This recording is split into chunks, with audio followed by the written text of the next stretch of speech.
Luto na comunidade brasileira. Morre bebê de família atropelada e morta em um ponto de ônibus na Califórnia. Brasileiro é preso em Massachusetts após tentar matar colega de quarto a tiros. Novo tipo de crime nos Estados Unidos. Ladrões entram no país fingindo ser turistas, roubam casas e vão embora de malas cheias. Mulheres brasileiras empreendedoras vão realizar feira de comércio e networking na Flórida.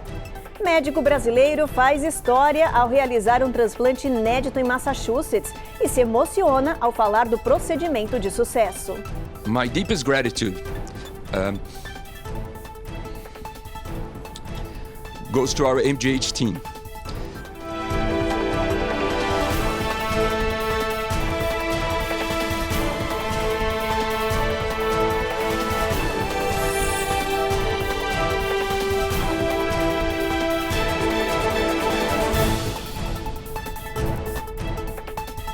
Olá, boa noite. A comunidade brasileira está de luto. Um bebê de 3 meses que estava internado em estado grave morreu ontem à noite. Ele era o único sobrevivente de um atropelamento que matou a família em São Francisco, na Califórnia. Uma idosa de 78 anos perdeu o controle do carro que estava dirigindo e atingiu o brasileiro, a esposa e os filhos pequenos em um ponto de ônibus. Hoje foram realizadas homenagens no local da tragédia. Flores, brinquedos, fotos e bichinhos de pelúcia foram deixados no ponto de ônibus onde toda a família morreu. Eles eram muito conhecidos na região. O brasileiro era Diogo Cardoso de Oliveira, de 40 anos, a esposa, a portuguesa Matilde Moncada Pinto, e o filho de 1 ano morreram na hora no sábado passado. O bebê de 3 meses chegou a ser socorrido com vida e internado, mas não resistiu aos ferimentos e morreu ontem. Uma idosa de 78 anos foi a responsável pela tragédia. Ela perdeu o controle do carro que estava dirigindo e atropelou toda a família em um ponto de ônibus.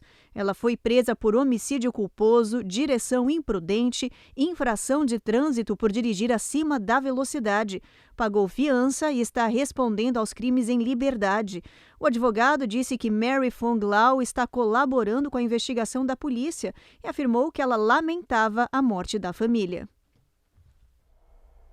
Em Massachusetts, a polícia de imigração prendeu um fugitivo da justiça brasileira. Ainda no estado, outro brasileiro suspeito de tentativa de homicídio se entregou às autoridades de Plymouth. Hora do nosso giro de notícias.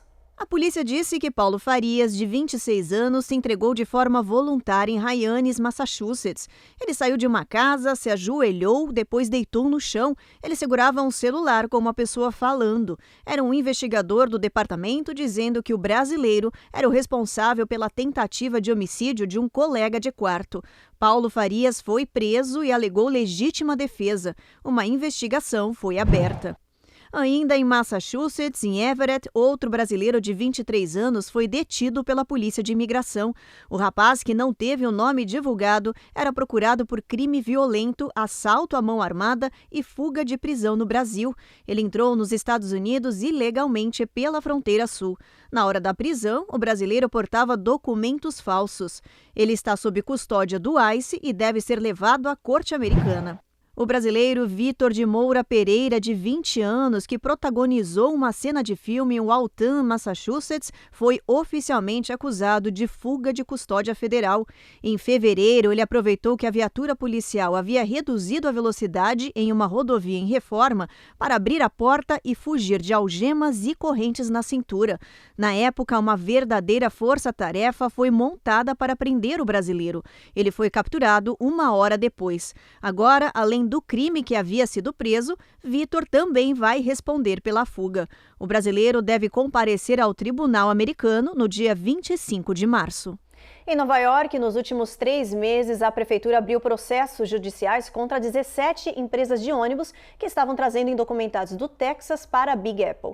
O governo de Nova York pediu mais de 700 milhões de dólares em indenização para recuperar os gastos que a cidade teve com os imigrantes. Agora, a Carolina Camargo mostra pra gente que uma das companhias de ônibus fretado recuou e anunciou o fim desse serviço para o Texas. A empresa de ônibus Roadrunner Charters assinou uma carta de compromisso anunciando o fim desse transporte prestado ao governo do Texas.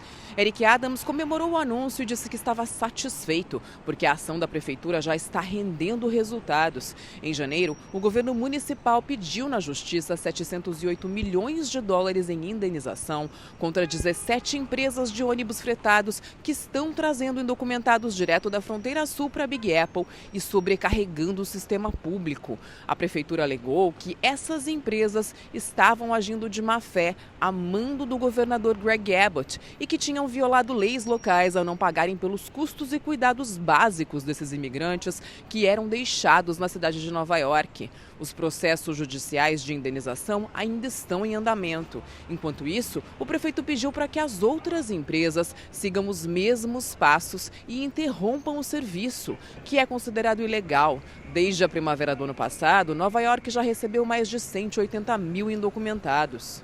A questão imigratória afeta mais diretamente o Texas, por onde entram semanalmente milhares de imigrantes. Mas para resolver essa questão, não é pura e simplesmente através da contratação de empresas para colocar os imigrantes na estrada para outros estados, principalmente para a cidade de Nova York. Quando Nova York processa as empresas que realizam o transporte, resolve apenas uma parte da questão, porque a tendência é que o Texas contrate outras empresas e continue adotando o mesmo expediente. Tem que haver uma negociação entre os estados, porque o problema é do país.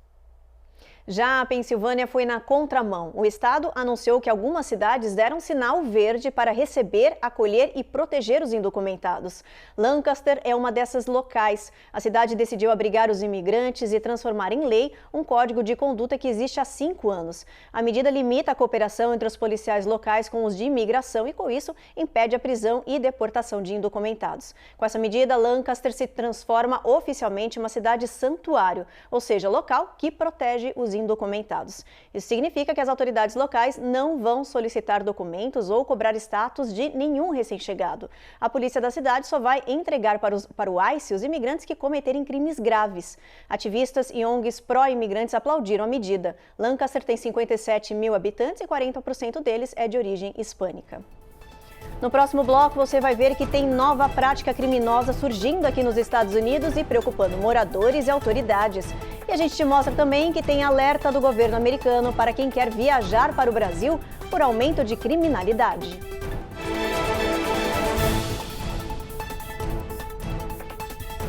Américas no Ar. Oferecimento. Reserve Ship. Melhore agora a sua qualidade de vida. TapTap Send. Envie agora um Pix para o Brasil e o melhor sem taxa de envio.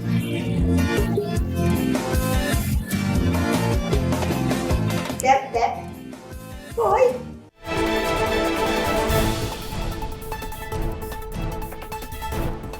O governo dos Estados Unidos emitiu um alerta de segurança para viagem para quem está pensando em ir para o Brasil. O consulado americano anunciou que a violência e a criminalidade no país latino cresceram em algumas áreas e que o viajante precisa explorar o país com cautela e também cuidado. Eles citam ainda que no próximo mês o Brasil vai adotar a exigência de visto para turistas americanos. O consulado destaca que o país latino é um dos mais visitados pelas belezas naturais e que a mensagem tem apenas o intuito de alertar os viajantes para ter atenção redobrada no Brasil. O governo americano colocou o Brasil em nível 2 de perigo, numa escala que vai até 4. Isso significa atenção e também alerta. E olha, você já ouviu falar de turismo de roubo? É um termo usado pela polícia americana para identificar uma prática criminosa que vem crescendo e muito aqui nos Estados Unidos. São ladrões que vêm aqui para o país fingindo que são turistas só para roubar casas. A repórter Eloá Zen conta essa história pra gente. Eles entram nos Estados Unidos sob pretexto de turismo e voltam para casa com as bagagens cheias de artigos caros e roubados. Esses turistas, que vêm ao país por prazo definido com a intenção de saquear casas de luxo, criaram o chamado turismo de roubo, uma prática que tem preocupado as autoridades. A Califórnia é o estado mais afetado e os criminosos são geralmente da América do Sul. A polícia acusa suspeitos do Chile, Peru, Equador e Colômbia de roubarem em 2023 quase 95 casas só na cidade de Los Angeles. De olho no aumento dos chamados ladrões internacionais, as autoridades pretendem colocar em ação uma força-tarefa para coibir essa prática. Segundo os especialistas, muitos desses criminosos estão entrando no país graças a um programa de isenção de visto aplicado em 2014, com o intuito de aumentar o turismo proveniente de países confiáveis. E ainda na Califórnia, olha só essa notícia. O Departamento de Polícia de Murrieta virou sensação na internet ao começar a publicar nas redes sociais criminosos com legos cobrindo os rostos. Olha as fotos aí, gente. A polícia alega que adotou essa opção em resposta a uma nova lei estadual que impede a divulgação da identidade de pessoas acusadas de crimes não violentos. O departamento acatou essa ordem, mas quis continuar mostrando à comunidade que estava prendendo os criminosos. Aí o jeito foi apelar para os emojis. Os policiais disseram que desde que começaram a fazer isso, já ganharam muita popularidade e atingiram o objetivo, gerar atenção e mostrar o cumprimento da lei. Mas a empresa Lego não gostou da ideia e pediu para o departamento parar de usar os bonecos da marca. A polícia garantiu que vai pensar em alternativas, mas não vai parar as publicações. E depois do intervalo, o governo da Flórida aprova a lei que proíbe homeless de dormir em áreas públicas como calçadas e parques. E mais, a gente te conta tudo sobre a Feira de Mulheres Brasileiras Empreendedoras que vai acontecer no sul da Flórida.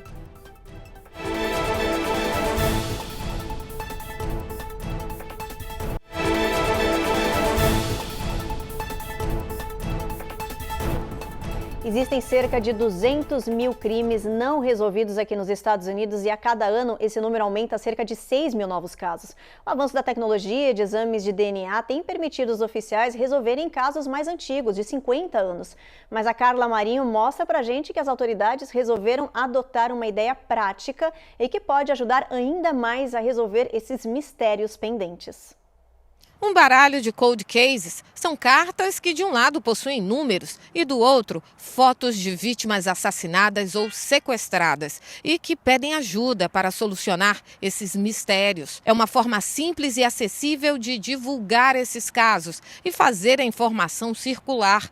Esses baralhos foram distribuídos em todas as penitenciárias do país. A ideia é que entre uma jogada e outra, alguém possa reconhecer uma vítima ou dar informações sobre culpados e ainda ganhar redução de sentença. Para a ex-investigadora Trish Rhodes, todos esses casos possuem solução. Bastam apenas as informações corretas. All of those cases are solvable with just the right information. A impressão das cartas foi patrocinada pela ONG Citizen of Justice, que ajuda agências de aplicação da lei a resolverem casos arquivados. Os rostos estampados nos baralhos são de pessoas diferentes, mas todos têm algo em comum. Histórias de vida interrompidas, que no lugar de um ponto final, estão apenas com uma interrogação à espera de respostas.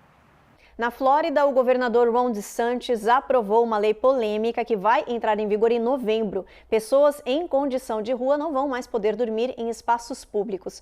Isso significa calçadas, parques e outras áreas de comum acesso da população que não vão poder ter mais homeless. O governo estadual prometeu criar espaços específicos para essas pessoas para ficarem com supervisão policial. A lei foi assinada e comemorada pelo governador, que disse que essa regra vai tornar a Flórida mais segura e com mais qualidade de vida para todos. A nova medida proíbe que pessoas em situação de rua durmam em calçadas, parques e outras áreas públicas. Ron DeSantis garantiu que os homeless não serão abandonados e sim levados para abrigos municipais. Quando esses espaços ficarem lotados, os sem-tetos terão direcionamento para acampamentos, que serão montados pelos governos locais em terrenos abertos. Os homeless vão receber variados atendimentos médicos, terão saneamento e também segurança policial. Pela nova lei, as pessoas em situação de rua só vão poder ficar nesses acampamentos e usufruir dos benefícios do governo por 1 ano. Depois disso, precisam tentar se reinserir na sociedade. O governador disse que essa medida é uma oportunidade de juntar essa parcela da população em um único local e prestar assistência. ONGs de defesa dos homeless criticaram, dizendo que a medida não resolve a crise de habitação, apenas joga o problema para debaixo do tapete e tira da frente dos olhos da sociedade. A Flórida possui cerca de 31 mil homeless. A nova lei vai entrar em vigor no dia 1º de novembro. Agora a gente fala de uma dica bem legal para mulheres que moram aqui no sul da Flórida. No próximo sábado, dia 23, vai acontecer uma feira de networking e comércio organizado pela Brazilian Business Women. Olha, o evento vai reunir dezenas de expositoras, serão todas mulheres, empresárias e profissionais liberais que vão estar lá para divulgar seus trabalhos, talentos e serviços. No ano passado, essa feira atraiu mais de 300 pessoas e a expectativa para esse ano é que esse número seja superado. Vale lembrar que a entrada é gratuita, o local oferece também comidas típicas e espaço para as crianças e é um evento para a família.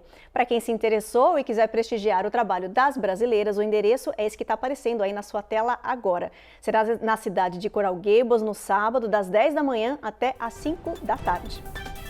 E no próximo bloco, a gente te mostra quem é o médico brasileiro que fez história ao realizar um transplante inédito em Boston, Massachusetts.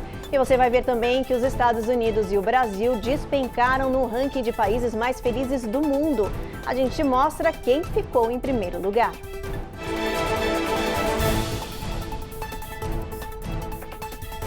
Américas no Ar. Oferecimento. Reserve Ship. Melhore agora a sua qualidade de vida. TapTap Send. Envie agora um Pix para o Brasil e o melhor sem taxa de envio.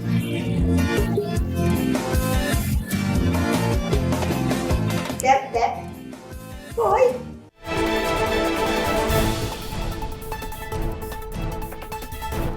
Já voltamos e para falar de um feito inédito e histórico. Um brasileiro comandou o primeiro transplante de rim de porco para um ser humano aqui nos Estados Unidos. A cirurgia foi vista como um marco para a medicina e uma esperança para milhares de pessoas que estão na fila de espera para transplante.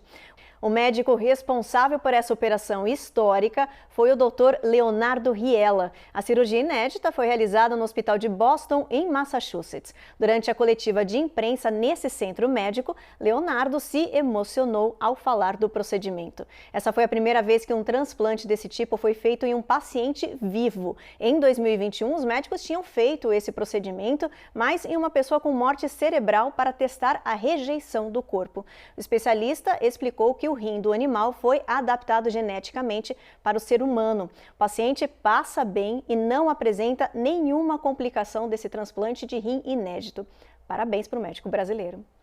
E olha, ainda falando de saúde e inovações, o empresário Elon Musk, dono da Tesla e da SpaceX, anunciou hoje resultados impressionantes na sua nova empresa, a Neuralink. O bilionário declarou que os chips implantados no cérebro de macacos conseguiram devolver a visão para os animais que estavam praticamente cegos. Ele garantiu que o sistema cerebral está funcionando com sucesso nos primatas e não deu muito mais detalhes. Os chips, também testados em voluntários, permitiram que os pacientes manipulassem computadores usando apenas o pensamento. Ele chamou esse programa de telepatia. Os produtos ainda não estão disponíveis no mercado, seguem em fase de testes, mas Elon Musk disse que está otimista para que eles sejam lançados em breve. Vamos dar uma olhadinha na nossa previsão do tempo, ver como é que vai estar o clima amanhã em boa parte do país? Olha só, a gente vê aqui Boston, tempo encoberto, mínima de 34, máxima de 43. A gente tem tempo encoberto também em Nova York, Washington e Norfolk. A máxima em Norfolk não passa de 44. Atlanta a gente já tem chuva o dia inteiro. Jacksonville a mesma coisa. Olha, em toda a região da Flórida vai chover, o sol nem dá as caras por lá. Máxima de 77. New Orleans também chuva, mínima de 58. Houston, o sol aparece um pouquinho ao longo do dia, mas também tem chuva nessa região. Brownsville, o sol brilha forte com máxima de 93. San Antônio, tempo encoberto. El Paso, sol entre nuvens com mínima de 53 e máxima de 80. Albuquerque, a máxima aí não passa de 67, mínima de 42. Phoenix, como típico dessa região, o sol vai brilhar aí, máxima de 84. Las Vegas, a gente tem tempo encoberto e São Francisco tem previsão de chuva ao longo do dia, com o sol aparecendo um pouquinho, mínima de 54 graus, máxima de 62. E olha, a gente encerra o jornal com uma perguntinha. Você é feliz? Será que isso tem relação com o país onde você mora? Bom, os especialistas dizem que sim, e por isso, no Dia Internacional da Felicidade, foi anunciado o ranking dos países mais felizes do mundo. O Brasil ficou bem longe do ideal, viu? Ele está entre as nações mais tristes, aparece na posição 44. Já os Estados Unidos não estão nem entre os 20 primeiros colocados. Ficou curioso? Quer saber o resultado? Então, olha só. Em primeiro lugar está a Finlândia, um dos países nórdicos localizados no norte da Europa. É o 7º ano seguido que o país fica no topo do ranking. Por lá, segundo a World Happiness Report, a população está rindo à toa. Segundo o relatório, esse país oferece qualidade de vida, apoio social, saúde, renda, liberdade e não tem corrupção. Atrás da Finlândia estão Dinamarca e Islândia. Já a felicidade diminuiu nos Estados Unidos. Neste ano, o país caiu no ranking para a posição de número 23. O relatório apontou que os jovens entre 15 e 24 anos estão mais tristes. O Brasil despencou 11 posições e está no lugar 44. Em último está o Afeganistão. 150 países foram avaliados pela Rede de Soluções para o Desenvolvimento Sustentável da ONU. A organização diz que o segredo da felicidade é o equilíbrio da vida particular com a natureza e o trabalho. Eu acho que o que a gente tem que pensar muito mais no coletivo é como é que nós podemos contribuir, tanto para a minha felicidade quanto para a do outro. Muita gente, inclusive, me critica porque eu fico muito dizendo que não adianta eu ficar sentado reclamando de uma infelicidade se não levantar, fazer novas escolhas e ir atrás de novos resultados. O que a gente hoje tem são pessoas fazendo escolhas antigas atrás de resultados novos. Então, eu já tomei uma posição, vi que deu errado e quero fazê-lo novamente. Então, é muito mais a gente cair na humildade de reconhecer os nossos erros, né? De reconhecer onde é que a gente errou nas escolhas que a gente fez, para o nosso dia a dia, para um caminho que você fez, né? Para um relacionamento e se dar liberdade, principalmente. Eu acho que o mais importante para a felicidade é a gente dar liberdade da gente errar, da gente não acertar sempre, da gente não ser perfeito, e aí reconhecendo humildemente que a gente não é perfeito, a gente conhece mais a ti mesmo. Quando você conhece mais a ti mesmo, acho que você consegue achar um novo caminho. Tá aí, fica a dica a gente encontrar esse equilíbrio que não é fácil, né? Bom, Jornal Américas no Ar termina agora. A gente espera vocês novamente amanhã. Você fica agora com mais um capítulo da edição especial de Reis. Boa noite.